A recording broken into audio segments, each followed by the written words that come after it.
वर्षानुवर्षे रखडलेले रामनगर येथील रस्त्यांच्या कामाला स्थानिक आमदार निधीतून मंजुरी। रामनगर येथील रस्ते गटारींचे अनेक वर्षांपासून प्रलंबित कामाला अखेर स्थानिक विद्यमान आमदार मंजुळाताई गावित यांच्या निधीमधून रामनगर येथील रस्ते व गटारींच्या कामाचा उद्घाटन सोहळा मंगलमय वातावरणात पार पडला।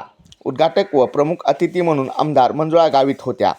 शहरात खड्ड्यांचे माहेरघर म्हणून ओळखले जाणारे पिंपळनेर शहर आता खड्डेमुक्त झाले आहे। खड्डेमुक्त पिंपळनेर होणार यासाठी संपूर्ण परिसरात आनंदाचे वातावरण आहे। महापोलीस रॅपिड न्यूजसाठी प्रमोद जोशी, पिंपळनेर, धुळे।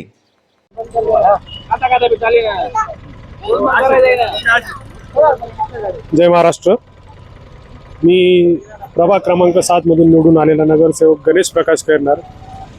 गेल्या अनेक काळापासून रामनगरमध्ये रस्त्यांची अशी दुरावस्था झालेली होती की अनेक काळ ग्रामपंचायतीने कधी लक्षही दिले नाही। असे रामनगरमधील बरेच रस्ते, रामनगर असलं, हरिओमनगर असलं, प्रभाग क्रमांक 7 मधील बरेच असे विभाग आहेत की तिथे गटारींचे रस्त्यांचे काम झालेले नव्हते। पण पिंपळनेर नगर परिषद झाल्यापासून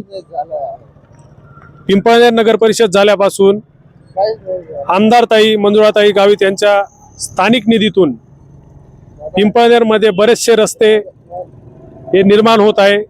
त्यामधलाच रामनगरमधील कालिका माता मंदिर पासून जो रस्ता अनेक काळापासून रखडलेला होता, त्या रस्त्याचे काम आमदारताई यांच्या हस्ते आज उद्घाटन झालेले आहे व येत्या 2-3 दिवसात रस्त्याचे काम सुरू होऊन जाईल। आम्ही सर्व प्रभाग क्रमांक 7 मधून रामनगरवासी व इतर नागरिकांकडून ताईसाहेबांना खूप खूप धन्यवाद देतो। अशीच प्रगतीचे काम यापुढेही होत राहतील अशी मी ग्वाही देतो व माझे 2 शब्द संबोधतो। जय। बातम्या व इतर अपडेटसाठी महापोलीस रॅपिड न्यूज यूट्यूब चॅनलला लाईक करा, सबस्क्राईब करा आणि हो, बेल बटन दाबायला विसरू नका।